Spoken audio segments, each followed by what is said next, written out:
Hey everyone, today we have the best news to update you on. Before we get started, make sure to subscribe to the channel and help us reach 10,000 subscribers. Write "Go All Blacks" in the comments. First news, starting with the winners, Damian McKenzie is shining bright. He's stepped up big time since Richie Mo'unga's departure to Japan. Even with a few hiccups earlier in the year, Robertson and his coaching crew have shown unwavering trust in McKenzie. He's now leading the kicking game in the Rugby Championship with an impressive 39 kicks, retaining possession from 6 of them, which is a joint high for the tournament. Plus, his 10 line break assists are off the charts, showing he's not just kicking aimlessly, but actively contributing to the team's forward momentum. Next up, Cortez Radama is getting his shot in the starting lineup for just his second test. He's been a live wire off the bench and now faces a massive test against the Springboks. This is a golden opportunity for him to make a mark and possibly secure a regular spot with the squad. With TJ Perenara retiring, Radama has a chance to showcase his skills and potentially build a stellar career. Another big winner is the All Blacks bench strength. Robertson has made some tactical tweaks to address the team's struggles in the final quarter of matches, a phase where they've faltered in the Rugby Championship so far.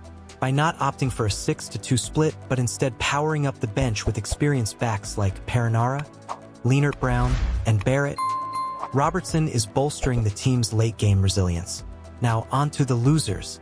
Ethan Blackadder, who is having a standout year, is sidelined again with a hamstring issue.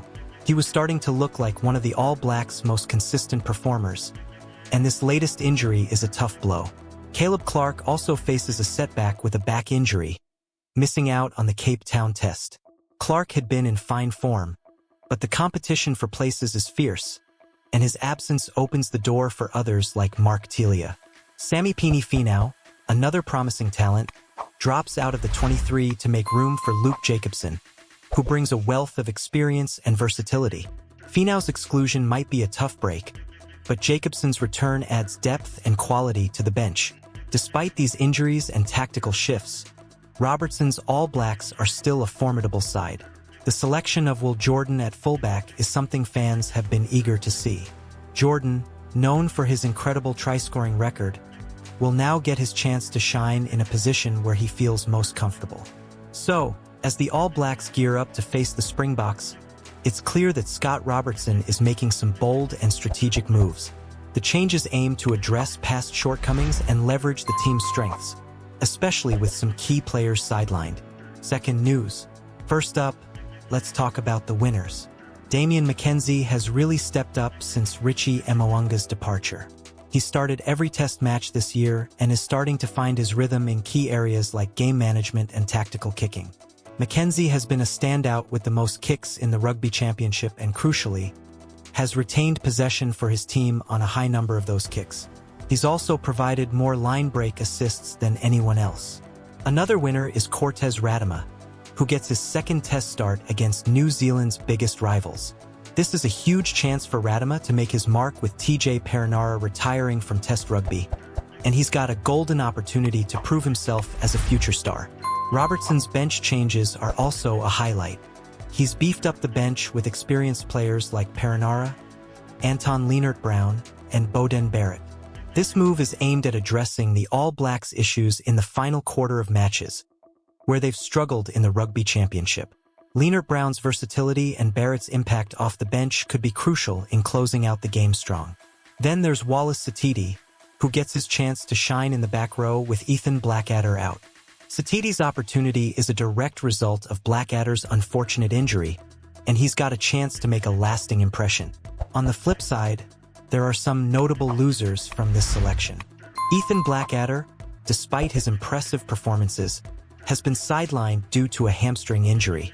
Caleb Clarke is another unfortunate casualty, missing out on the Cape Town test due to a back injury, which is a real setback given his recent form. Sammy Pini-Finau is also out of the 23, with Luke Jacobson taking his spot on the bench. And while Anton Lienert Brown has had some standout moments, he's once again starting from the bench, as the selectors opt for a different approach. The All Black squad now faces a huge test against the Springboks, who have made 7 changes to their lineup. With such a high level of competition and the stakes so high, the pressure is on the All Blacks to deliver a performance that not only lives up to their potential, but also turns their rugby championship campaign around. Trade news. Scott Robertson is shaking things up for the All Blacks this weekend with some big changes to his lineup as they gear up for the crucial match against the Springboks. After a tough 31-27 loss to South Africa last weekend, where they squandered a 27-17 lead in the last 15 minutes, Robertson is looking to tweak his strategy to ensure they finish strong this time around. Here's the big news. Barrett and Perenara, who have been starting every rugby championship match so far, are being moved to the bench for this game. Instead, Cortez Radama and... So why the changes? Robertson explained that he wants to bring in the experience of Barrett and Perenara in the crucial final moments of the game.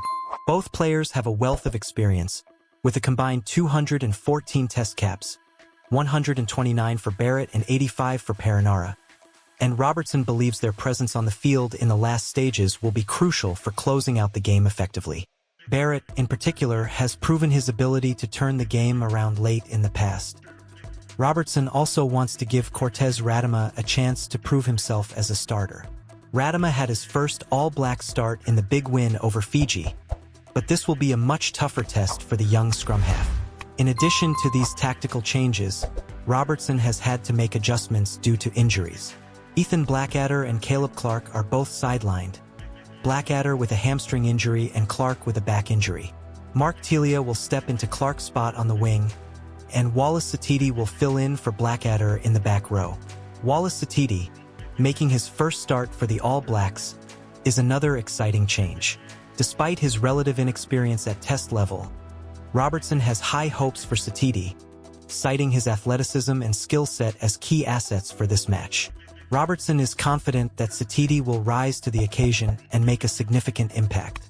Before we wrap up, don't forget to hit that subscribe button and turn on notifications so you stay updated with all the latest news and analysis from the All Blacks. Your support really helps us bring you the best content. What do you think about Robertson's strategic changes? Do you believe that bringing Barrett and Perenara off the bench will make a difference? Or do you think the new starters will rise to the challenge?